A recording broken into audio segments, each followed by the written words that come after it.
ఇప్పుడు మనము constitution of India సిరీస్లో భాగంగా ఫస్ట్ మనకు కాన్స్టిట్యూషన్ కంటే ముందు వచ్చేది ప్రియాంబుల్ అనమాట.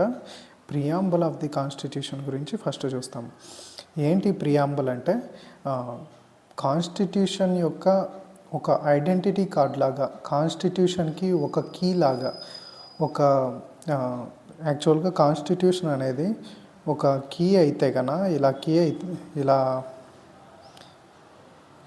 దీనికి కీ అనేది ఒక ప్రియాంబుల్ లాగా మనం కన్సిడర్ చేస్తామన్నమాట. Just an opening thing to the constitution is the preamble అనమాట. అలాగా మనం ప్రియాంబుల్ని చూస్తాము. తర్వాత ఈ కాన్సెప్ట్ ఆఫ్ ప్రియాంబుల్కి వెళ్తే ఫస్ట్ వరల్డ్లోనే ప్రియాంబుల్ని అడాప్ట్ చేసుకున్న ఫస్ట్ కంట్రీ ఏది అంటే అమెరికా అనమాట. American constitution was the first to begin with the preamble. Later, many countries followed this practice, including the India. The term preamble refers to the introduction of the preface of the constitution. అంటే preamble అనేది కాన్స్టిట్యూషన్కి ఒక introduction లేదా preface లాగా act అవుతుంది. జనరల్గా in contains summary or essence of the constitution. ఒక కాన్స్టిట్యూషన్కి summary లాగా అనమాట. కాన్స్టిట్యూషన్ గురించి ఎన్ఏ పల్కీవాలా ఒక ఎమినెంట్ జ్యూరిస్ట్ కాన్స్టిట్యూషన్ ఎక్స్పర్ట్ అయినా ఈయన ఏమన్నాడంటే ప్రియాంబుల్ని identity card of the constitution అని మెన్షన్ చేశాడనమాట. అంటే ఒక స్టూడెంట్కి ఐడి కార్డ్ ఇలాగా కాన్స్టిట్యూషన్కి ప్రియాంబుల్ అనేది ఐడి కార్డ్ లాగా అనమాట. ఫస్ట్ మనం దీంట్లో ఇంపార్టెంట్ థింగ్స్ చూస్తే first use preamble was USA. Later ప్రియాంబుల్ని ఐడెంటిటీ కార్డ్ అన్నది ఎవరంటే ఎన్ఏ పల్కీవాలా అనమాట. తర్వాత ప్రియాంబుల్ అనేది దేన్ని బేస్ చేసుకొని మన కాన్స్టిట్యూషన్లో ఇంట్రడ్యూస్ చేశారంటే ఆబ్జెక్టివ్ రెజల్యూషన్. దీన్ని బేస్ చేసుకొని దీన్ని ఎవరు డ్రాఫ్ట్ చేశారంటే ఫస్ట్ జవహర్లాల్ నెహ్రూ డ్రాఫ్ట్ చేశాడు. 1946లో డ్రాఫ్ట్ చేశారనమాట. దీని గురించి కొంచెం చూద్దాము. ఇక్కడ కొంచెం ఇంపార్టెంట్ థింగ్ ఉంది దీని గురించి. ఇక్కడ చూస్తే this was moved by Jawaharlal Nehru on December 13, 1946. ఈ ఆబ్జెక్టివ్ రెజల్యూషను 1946 December 13 మూవ్ చేశారు. తర్వాత దీన్ని కాన్స్టిట్యూయెంట్ అసెంబ్లీ ఎప్పుడు అడాప్ట్ చేసుకునిందంటే January 22, 1947. 1947 ఇండిపెండెన్స్ కంటే ముందు 8 months ముందే January 22 రోజున దీన్ని కాన్స్టిట్యూయెంట్ అసెంబ్లీ అనేది అడాప్ట్ చేసుకునిందనమాట. ఇది ఆబ్జెక్టివ్ రెజల్యూషన్స్ గురించి. ఈ ఆబ్జెక్టివ్ రెజల్యూషన్లో ఉన్న ఇంపార్టెంట్ థింగ్స్ తీసుకొని ఈ ప్రియాంబుల్ని రెడీ చేశారనమాట. మనం ప్రియాంబుల్ చూస్తే ప్రియాంబుల్ని కేవలం ఒక్కసారి అమెండ్ చేశారనమాట. ప్రియాంబుల్ని ఓన్లీ వన్స్ మాత్రమే అమెండ్ చేశారు. అదే 42nd constitutional amendment act of 1976 అనమాట. ఈ అమెండ్మెంట్ ద్వారా 3 ఇంట్రడ్యూస్ చేశారు ప్రియాంబుల్కి: సోషలిస్టు, సెక్యులర్ అండ్ ఇంటిగ్రిటీ అనమాట. ఈ 3 వర్డ్స్ ప్రియాంబుల్లో ఎక్కడున్నాయో చూస్తే మనకు బాగా గుర్తుంటుంది అనమాట. ఈ ప్రియాంబుల్ చూస్తే మనం స్ట్రక్చర్ ఎలా ఉంటుంది: we the people of India having solemnly resolve to constitute India into a sovereign socialist, secular, democratic republic and to secure all its citizens justice, liberty, equality, fraternity, ఈ థింగ్స్ అనమాట. ఇప్పుడు మనం ఇక్కడ చూస్తే ఇండిపెండెన్స్ కంటే ముందు మనకి ఏముంది, ఈ 1976 అమెండ్మెంట్ చేయక ముందు ప్రియాంబుల్ ఎలా ఉండిందంటే we the people of India having solemnly resolve to constitute India into a sovereign democratic republic అని ఉందన్నమాట. Just sovereign democratic republic. ఈ సోషలిస్ట్, సెక్యులర్ అనేది తర్వాత యాడ్ చేశారు. సో ఫస్ట్ పారాగ్రాఫ్లో 2 words యాడ్ చేశారు, సోషలిస్ట్ అండ్ సెక్యులర్ అనేది. తర్వాత వచ్చేసి ఇంకోటి ఇంటిగ్రిటీ అనే వర్డ్ కూడా యాడ్ చేశారన్నా కదా, అది ఎక్కడుందంటే ఇంటిగ్రిటీ అనేది ఈ ఫ్రెటర్నిటీకి సంబంధించిన చోట ఉంటుంది. Fraternity assuring dignity of the individual and unity and integrity of the nation. ముందు just unity of the nation అని ఉండేది, ఇప్పుడు unity and integrity of the nation అని 1976 42nd అమెండ్మెంట్ ద్వారా దీన్ని ఇంట్రడ్యూస్ చేశారనమాట. ఇప్పుడు మనం ఈ 3 గుర్తుపెట్టుకోవడానికి ఇలా చూసాం. ఇప్పుడు టోటల్ ప్రియాంబుల్ని చూస్తే we the people of India having solemnly resolve to constitute India. ఇక్కడ ఏం చెప్తుందంటే ఇండియన్ స్టేట్ యొక్క నేచర్ గురించి చెప్తుంది. ఇది ఎటువంటి టైప్ ఆఫ్ స్టేట్ ఇండియా అంటే sovereign, it has its own independent nature and it does not depend on anybody or it is not a sub state for any one. And socialist, that means on the basis of socialism we take our nation forward. And secular, all religions are equal. Democratic, I mean people have the power to elect the representatives, or people are holding the power. And republic means that is having an elected president, not having any monarchy like that, to secure all its citizens. ఏవే secure చేస్తుంది it సిటిజన్స్కి? Justice, liberty, equality, fraternity అనమాట. ఈ జస్టిస్లో social justice, economic justice, political justice. తర్వాత liberty of థాట్లో liberty of thought, expression, belief, faith and worship. Article 19 ఏదైతే చెప్తుందో you have equality, liberty of thought, expression, belief and faith and worship అనేది రిలీజియన్కి సంబంధించింది ఆర్టికల్ 22 to 25 మధ్యలో. Equality of status and opportunity and protect them all, ఇదే equality of opportunity అనేది article 16, 17 ఆ మధ్యలో మాట్లాడుతుంది అనమాట. తర్వాత వచ్చేసి fraternity assuring the dignity of the individual. Dignity of the individual అనేది మనకి దీంట్లో ఫండమెంటల్ డ్యూటీస్లో చూడొచ్చు అనమాట. తర్వాత unity and integrity of the nation యొక్క ఇంటిగ్రిటీకి ప్రతిదీ ఫస్ట్ థింగ్, మిగిలినవన్నీ దాని తర్వాత అని మనము కొన్ని ఎక్సెప్షన్ చూస్తాం ఫండమెంటల్ రైట్స్లో, అక్కడ ఇది కవర్ అవుతుంది అనమాట. Next, in our constituent assembly this 26th day of November 19.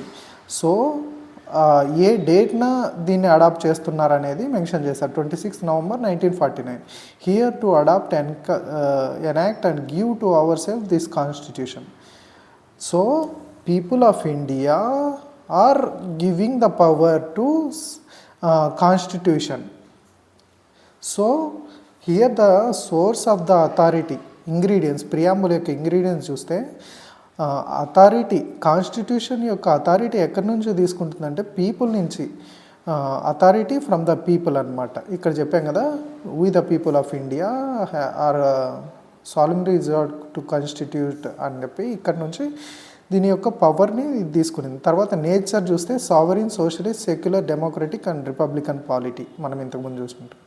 దీని యొక్క ఆబ్జెక్టివ్స్ ఏమంటే ఆల్ ఇండివిజువల్స్కి జస్టిస్, లిబర్టీ, ఈక్వాలిటీ, ఫ్రెటర్నిటీని ప్రొవైడ్ చేయడం. తర్వాత డేట్ ఆఫ్ అడాప్షన్ 26 November 1949. ఇది టోటల్గా ఒక ఇంట్రడక్షన్ అనమాట. తర్వాత మనకి ఫస్ట్ థింగ్ సావరిన్ గురించి చూద్దాం. సావరిన్లో ఏమంటే I have prepared it into small notes rather than reading all. Sovereign means neither India is not dependent on any state or it is not dominion of the state, any state. 1949లో ఇది India అనేది Commonwealth member అయినప్పటికీ కూడా, తర్వాత 1945లో India అనేది యుఎన్ఓలో full member అయినప్పటికీ కూడా it retains it's sovereignty. It does not have any bending power towards any one. So the final decisions lies with the Indian state only. Can acquire from foreign territory, any foreign టెరిటరీని acquire చేసుకోవచ్చు, లేదా ఒక టెరిటరీని ఒక కంట్రీకి ఫేవర్గా donate కూడా చేయొచ్చు అనమాట, సీడ్ చేయొచ్చు. ఇది సోవరెన్ యొక్క టోటల్ థింగ్, ఇక్కడ ఇదే ఉంది దీంట్లో. తర్వాత సోషలిస్ట్కి వస్తే ఇండియా అనేది ఒక సోషలిస్ట్ స్టేట్ అనమాట. ఇది మనం ఎక్కడి నుంచి తీసుకున్నామంటే రష్యా నుంచి తీసుకున్నాం సోషలిస్ట్ అనే కాన్సెప్ట్. ఇది ఒరిజినల్ కాన్స్టిట్యూషన్లో లేదనమాట. 1976 42nd అమెండ్మెంట్ యాక్ట్ ద్వారా దీన్ని మనం యాడ్ చేసాము. 1955 కాంగ్రెస్ సెషన్ అవధి సెషన్లో కూడా దీని గురించి మెన్షన్ చేశారు. సోషలిస్ట్ ప్యాటర్న్ ఆఫ్ సొసైటీ అనేది మనది ఇండియా అనేది ఇక్కడ మెన్షన్ చేశారన్నమాట. సో దీని నుంచి ఇండియా అనేది ఒక సోషలిస్ట్ అనేది మనకు అర్థమవుతుంది అనమాట. ముందుగానే ఇండియా అనేది డెమోక్రటిక్ సోషలిజం ఫాలో అవుతుంది, నాట్ స్టేట్ సోషలిజం అనమాట. స్టేట్ సోషలిజం అంటే ఇప్పుడు చైనా ఏదైతే ఉందో అదనమాట, కానీ మనది డెమోక్రటిక్ సోషలిజం అనమాట.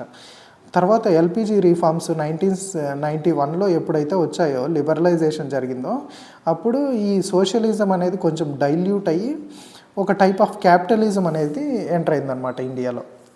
అలాగా సోషలిజం అంటే జనరల్గా కొన్ని థింగ్స్, కొన్ని మేజర్ పబ్లిక్ సెక్టార్స్ అన్నీ గవర్నమెంట్ రెగ్యులేట్ చేస్తుంది. వేరేస్ క్యాపిటలిజంలో demand and supply, private player regulate చేయడం కాదు, ప్రైవేట్ ప్లేయర్ ఈజీగా దీన్ని చేయొచ్చు అనమాట, డిమాండ్ని బట్టి లేదా సప్లైని బట్టి అనమాట. ఇలాగా ఇది మేజర్గా దీని యొక్క థింగ్ అనమాట. తర్వాత సెక్యులర్లోకి వెళ్తే, ఇండియా అనేది ఒక సెక్యులర్ స్టేట్. ఈ సెక్యులరిజం అనేది కూడా 1976లోనే అమెండ్మెంట్ ద్వారా యాక్ట్ చేశారు, 47 సెకండ్ అమెండ్మెంట్ ద్వారా. బట్ కాన్స్టిట్యూషన్ మేకర్స్ దీన్ని సెక్యులరిజం అనేది ఇండియన్ కాన్స్టిట్యూషన్ యొక్క నేచర్ అని ముందుగానే చెప్పారు. అది దేని ద్వారా చెప్పారంటే, మనకి ఏవైతే ఫండమెంటల్ రైట్స్ ఉన్నాయో ఆర్టికల్ 25 to 28, ఈ ఫండమెంటల్ రైట్స్ ఫ్రీడమ్ ఆఫ్ రిలీజియన్ని మనకు గ్యారంటీ చేస్తాయన్నమాట. Right to freedom of religion. So 25 to 28 ఇవి ఫ్రీడమ్ ఆఫ్ రిలీజియన్ని ఇస్తున్నాయి కాబట్టి ముందుగానే ఒక సెక్యులరిజం స్టేట్ని ఫామ్ చేయడానికి కాన్స్టిట్యూషన్ మేకర్స్ దీన్ని ఎంబాడీ చేశారనమాట. మనది ఒక పాజిటివ్ సెక్యులరిజం అనమాట. అంటే స్టేట్ అన్ని రిలీజియన్స్ని ఈక్వల్గా చూస్తుంది. వేరే నెగిటివ్ సెక్యులరిజంలో స్టేట్ ఎటువంటి రిలీజియన్ని ఇన్వాల్వ్ చేయదన్నమాట. Religion should be your personal thing అని చెప్తుంది. కానీ ఇక్కడ మాత్రం స్టేట్ అన్ని రిలీజియన్స్ని ఇది చేస్తుంది, ప్రాపగేట్ చేయొచ్చు, నువ్వు స్ప్రెడ్ చేయొచ్చు నీ రిలీజియన్ని, నువ్వు ఏదైనా ఇన్స్టిట్యూషన్స్ మెయింటైన్ చేయొచ్చు, ఈ టైప్. ఇది టోటల్గా ఇప్పుడు మనం ఇక్కడ ఏమేమి చెప్పిందంటే, సెక్యులరిజంలో 1976లో యాడ్ చేశారు. కాన్స్టిట్యూషన్లో ఆల్రెడీ ఇది 25 to 28 ద్వారా ఇంటిగ్రేట్ అయ్యింది రిలీజియస్ ఫ్రీడమ్. సో ఇండియా అనేది సెక్యులర్ స్టేట్ అని సుప్రీంకోర్టు తన జడ్జిమెంట్లో 1974లోనే చెప్పింది. తర్వాత యాడ్ చేశారనమాట 1976లో, పాజిటివ్ సెక్యులరిజంని ప్రమోట్ చేస్తుంది అని. తర్వాత S R Bommai versus union of India కేసులో secularism is the basic structure of the Indian constitution అని పేర్కొన్నారనమాట. ఇది నెక్స్ట్ సెక్యులరిజం తర్వాత డెమోక్రటిక్ థింగ్ చూస్తే మనము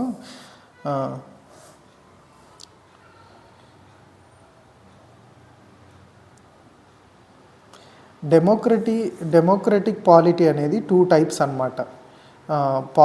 పాపులర్ సావరెనిటీ, పీపుల్ యొక్క పవర్ని బట్టి. ఇక్కడ డెమోక్రటిక్ అంటే supreme power by the people అనమాట. People having the final power అనమాట, అది democratic. 2 types of democratic things ఉంటాయి ఇక్కడ. ఒకటి డైరెక్ట్ డెమోక్రసీ, ఇంకోటి ఇండైరెక్ట్ డెమోక్రసీ. ఎలాగైతే డైరెక్ట్ డెమోక్రసీలో ఎలాగంటే ఏదైనా డిసిజన్ తీసుకోవాలన్నా, బిల్ పాస్ చేయాలన్నా డైరెక్ట్ పీపులే ఓట్ వేస్తారనమాట. అది డైరెక్ట్ డెమోక్రసీ. ఇది మనము స్విట్జర్లాండ్లో చూస్తామన్నమాట. దీంట్లో 4 డివైజెస్ ఉన్నాయన్నమాట డైరెక్ట్ డెమోక్రసీలో. రెఫరెండం అంటే ఏదైనా ఒక బిల్ పాస్ చేయాలంటే రెఫరెండం ద్వారా ఎన్ని ఓట్స్ వచ్చాయి అనేది. ఒక ఇనిషియేటివ్, ఏదన్నా ఒక ప్రాజెక్ట్కి ఇనిషియేటివ్ తీసుకోవాలన్నా దీన్ని పీపుల్. రీకాల్, ఒకదాన్ని స్టాప్ చేసేయాలా, it is having worst thing again the society, so దీన్ని పీపుల్ చేస్తారు. ప్లెబిసైట్ అంటే పలానా థింగ్ ఉండాలా తీసేయాలా అనే దానికి ఒక ఒపీనియన్ తీసుకునేదన్నమాట ప్లెబిసైట్. ఇది డైరెక్ట్ డెమోక్రసీ. ఇండైరెక్ట్ డెమోక్రసీలో పీపుల్ కొంతమందిని ఎన్నుకుంటారు, వాళ్ళు గవర్నమెంట్ ఫామ్ చేసి వాళ్ళు లాస్ చేస్తారనమాట. ఇది ఒక రకంగా చెప్పాలంటే రిప్రజెంటేటివ్ డెమోక్రసీ అని చెప్తామన్నమాట. అంటే పీపుల్ ఒక పర్సన్ని రిప్రజెంట్ చేసుకొని ఆ పర్సన్ ఇండైరెక్ట్గా పీపుల్ని రిప్రజెంట్ చేస్తారు. So it is the indirect democracy అనమాట. ఇండియన్ కాన్స్టిట్యూషను రిప్రజెంటేటివ్ పార్లమెంటరీ డెమోక్రసీని చూసుకుంది. ఈ representative democracy again 2 types, parliamentary and presidential. Presidential US follow అవుతుంది, పార్లమెంటరీ ఇండియా ఫాలో అవుతుంది అనమాట. ఎగ్జిక్యూటివ్ అనేది లెజిస్లేచర్కి రెస్పాన్సిబుల్ అనమాట, అది చేసే ఆల్ పాలసీస్, యాక్షన్స్. అంటే ఇప్పుడు ఎగ్జిక్యూటివ్ ఎవరైతే ఐఏఎస్, ఐపీఎస్ వీళ్ళు ఉన్నారో వీళ్ళు లెజిస్లేచర్ ఇచ్చేటువంటి ఒక లాస్ని పర్ఫెక్ట్గా ఇంప్లిమెంట్ చేయాలన్నమాట. So executive is responsible for the legislature అనమాట. వేరాస్ జుడిషియరీ అనేది ఇండిపెండెంట్ అనమాట. ఇండియాలో ఇండిపెండెన్స్ జుడిషియరీ, ఇది ఎవరి మాట ఎందు దీనంతటి ఇదే వర్క్ చేస్తుంది అనమాట. తర్వాత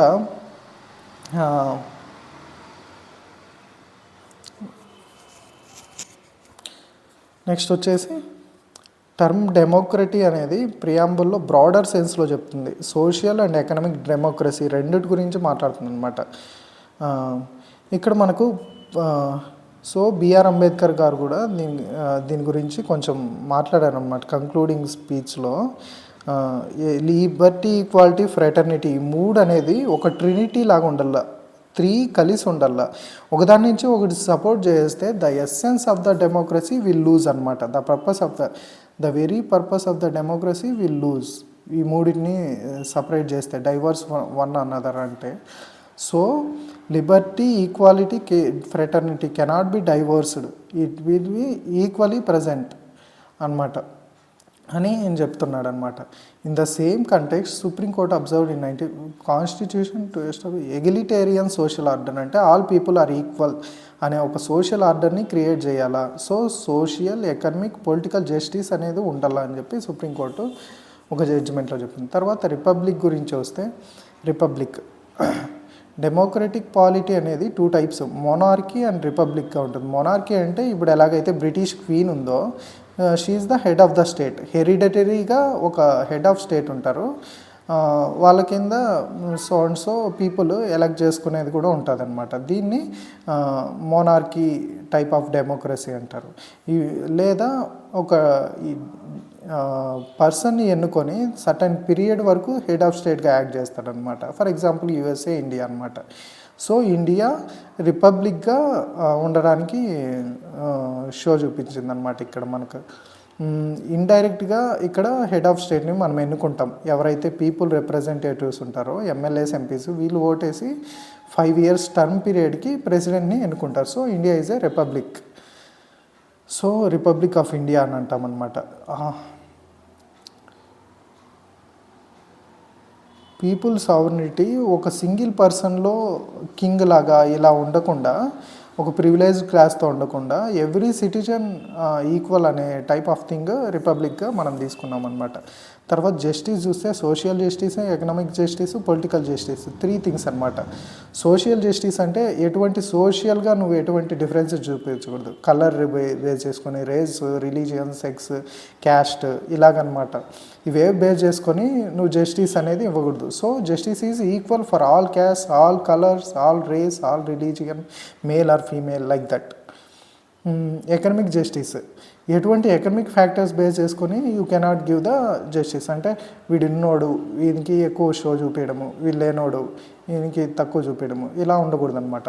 సో ఇది ఎకనామిక్ జస్టిస్. తర్వాత పొలిటికల్ జస్టిస్ దేని గురించి మాట్లాడుతుందంటే all citizens should have equal political rights, equal access to political officers. ఇదే universal adult franchise. Anybody can have the right to vote and anybody have the right to participate in the election as a candidate, like that అనమాట. Idea of justice అనేది మనము Russian revolution 1917 నుంచి తీసుకున్నాం. Where as లిబర్టీకి వస్తే, Liberty అంటే ఒక type of freedom అనమాట. All ఇండివిజువల్స్కి equal opportunity, వాళ్ళకి ఈక్వాలిటీ బిఫోర్ లా అనేది, Liberty of the thought expression, faith, worship, ఇవన్నీ అనమాట. తర్వాత లిబర్టీ అనేది మనం ఎక్కడి నుంచి తీసుకున్నామంటే ఫ్రెంచ్ రెవల్యూషన్ని తీసుకున్నాం. లిబర్టీ ఒకటే కాదు, లిబర్టీ, ఈక్వాలిటీ, ఫ్రెటర్నిటీ ఈ 3 things ఫ్రెంచ్ రెవల్యూషన్ నుంచి తీసుకున్నామట. తర్వాత ఈక్వాలిటీ అనేది, equality all individuals are equal అనమాట. Civic equality, political equality, economic equality. Civic equality అంటే నార్మల్గా సొసైటీలో every one is equal before law, article 14. Article 15 you cannot make any discrimination on the grounds of race, religion, caste, sex or place of birth అనమాట. ఇది next వచ్చేసి equality opportunity in public employment కానీ, లేదా abolition of untouchability కానీ, లేదా abolition of titles కానీ. ఇది political equality. లేదా all persons have the right to vote. So దీన్ని బేస్ చేసుకొని ఆర్టికల్ 325 ఏం చెప్తుందంటే ఏ పర్సన్ కూడా వన్ రిలీజియన్ రేస్ క్యాస్ట్ చేసుకొని అతను ఇన్ఎలిజిబుల్ ఎలక్టర్ రోల్లో క్యాండిడేట్గా చేయడానికి అని చెప్పి చెప్పకూడదు అనమాట. తర్వాత 326 ఏం చెప్తాదంటే లోక్సభకి స్టేట్ అసెంబ్లీస్కి అడల్ట్ బేసిస్ ఫ్రాంచైజ్ పైన ఎవ్రీ వన్ కెన్ ఓట్ అనేది చెప్తుంది. ఈ 2 పొలిటికల్ జస్టిస్ని జస్టిఫై చేస్తుంది ఇండియన్ కాన్స్టిట్యూషన్లో 325, 326 అనమాట. తర్వాత ఆర్టికల్ 39 మనకి direct all men and women equal అని చెప్తుంది అనమాట. Have means of livelihood and equal pay for the equal work అనమాట. ఇది ఆర్టికల్ 39 చెప్తుంది directive principles of state policy. తర్వాత ఫ్రెటర్నిటీకి వస్తే ఫ్రెటర్నిటీ అంటే ఒక టైప్ ఆఫ్ బ్రదర్హుడ్, హార్మోనీని ప్రమోట్ చేయడము ఒక సొసైటీలో అందరూ కలిసి ఉండడం, ఈ టైప్ ఆఫ్ థింగ్స్ అనమాట. దీన్ని బేస్ చేసుకొని ఆర్టికల్ ఫండమెంటల్ డ్యూటీస్ 51A చెప్పిందనమాట. It shall be duty of every citizen to promote harmony and spirit of common brotherhood among all people of India, transcending religious linguist and regional sectional diversities అనమాట.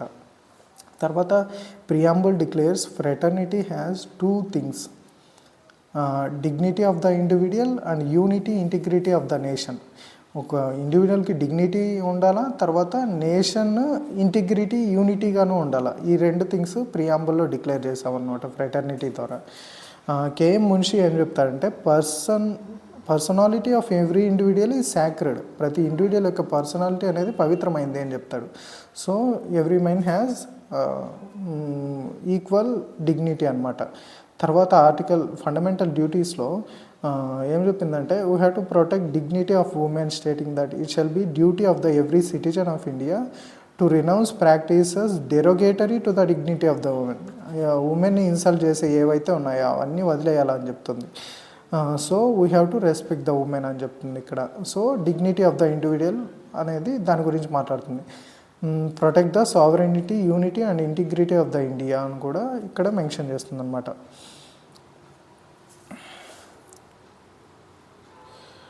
Unity and integrity of the India అనేది ఒక psychological thing and territorial thing అనమాట.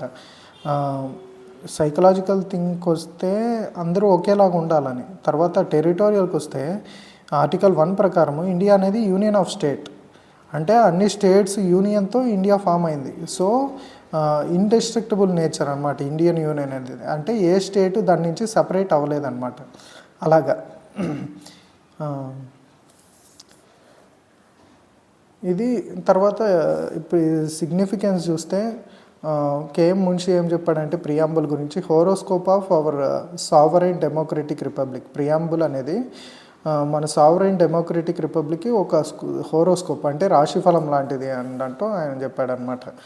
తర్వాత మనకి ఇంక important things ఏమున్నాయంటే preamble as part of the Indian constitution. Indian కాన్స్టిట్యూషన్లో preamble అనేది పార్టా కాదా అని చూస్తే మనం బేరుబారి యూనియన్ కేసు 1960లో ఏం చెప్పిందంటే supreme court said that preamble shows the preamble is not part of the Indian constitution అని చెప్పింది బేరుబారి యూనియన్ కేసులో.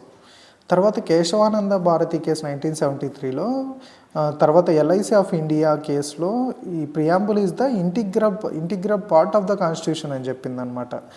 తర్వాత ఈ కాన్స్టిట్యూయెంట్ అసెంబ్లీలో ప్రియాంబుల్ ఓట్ కోసం పాస్ చేసేటప్పుడు the question is preamble stands as the part of the Indian constitution are not అనేది ఒక ఓటింగ్ పంపించినప్పుడు మోషన్ అనేది అడాప్ట్ చేశారు. So preamble is the constitution part of the Indian constitution అని ఇక్కడ దీని ద్వారా ఇంటర్ప్రిట్ చేశారనమాట కేశవానంద భారతి కేసులో, ఎల్ఐసి ఆఫ్ ఇండియా కేసులో. Up to now supreme court opinion that preamble is the part of the constitution అనమాట. However 2 things should be noted. Part అయినా సరే ప్రియాంబుల్ నుంచి ఎటువంటి పవరు నువ్వు తీసుకోలేవు అనమాట. ఏదన్నా లా చేయడానికి కానీ లేదా prohibition upon powers of the legislation, law making పవర్స్ని ఇది ఎటువంటి విధంగా ప్రియాంబుల్ అనేది అఫెక్ట్ చేయదన్నమాట. తర్వాత ప్రియాంబుల్ అనేది non justifiable. So preamble secular ఉంది కదా ప్రియాంబుల్లో, so you cannot act against some religion అని చెప్పి నువ్వు కోర్టు పోయి వాదిలేవన్నమాట. So it is non justifiable in the court of law అనమాట. ప్రియాంబుల్ బేస్ చేసుకొని నువ్వు కోర్టులో కేసు వేయలేవు అనమాట. ఇది తర్వాత amendments to the constitution article 368 ప్రకారము నువ్వు కేశవానంద భారతి కేసులో ఏమిచ్చిందంటే ప్రియాంబుల్ని అమెండ్ చేయొచ్చా లేదా అంటే ఫస్ట్ చేయకూడదు అన్నారు. కానీ ప్రియాంబుల్ అనేది పార్ట్ ఆఫ్ ద కాన్స్టిట్యూషన్ కదా, కాన్స్టిట్యూషన్లో ప్రతి పార్ట్ని అమెండ్ చేసేటప్పుడు ప్రియాంబుల్ని కూడా అమెండ్ చేయొచ్చు. But it basic elements or fundamental features should be cannot be destroyed or damaged so that you can amend అనమాట. సో ఇక్కడ అమెండ్ చేసి ఈ కేసు 1973లో నడుస్తుంది. సో 1976లో మనకి అమెండ్ చేశారనమాట 3 years తర్వాత. Socialist, secular, integrity 3 words add చేశారు. బట్ ఇంతకంటే ముందు 1960లో Berubari versus union of India కేసులో ప్రియాంబుల్ కెనాట్ బి అమెండెడ్ అని చెప్పి చెప్పారనమాట. ఇది cannot be altered by any amendment అని చెప్పి చెప్పారనమాట బేరుబారి కేసులో. But later in the Kesavananda Bharati case it can be amended అని చెప్పారు. తర్వాత ఇది టోటల్గా అనమాట దీని గురించి. ఇండియా అనేది బ్రిటిష్ డొమినియన్గా యాక్ట్ చేసింది ఎప్పటి నుంచి మనకి ఇండిపెండెన్స్ వచ్చిన రోజు August 15, 1946 ఇంకా January 26, 1950 దాకా ఎప్పుడైతే మనం కాన్స్టిట్యూషన్ని అడాప్ట్ చేసుకొని ఈ రిపబ్లిక్ అయిందో అప్పటి నుంచి బ్రిటిష్ డొమినియన్గా ఇండియా సీజ్ అయ్యి January 26, 1950 we get the real independence, that is India act as her self as a sovereign republic అనమాట. కానీ పాకిస్తాన్ మాత్రం 1956 దాకా బ్రిటిష్ డొమినియన్గా కంటిన్యూ అయిందనమాట. మనం 1950 అయితే వాళ్ళు 56 దాకా కంటిన్యూ అయ్యారనమాట. ఇది మేజర్గా.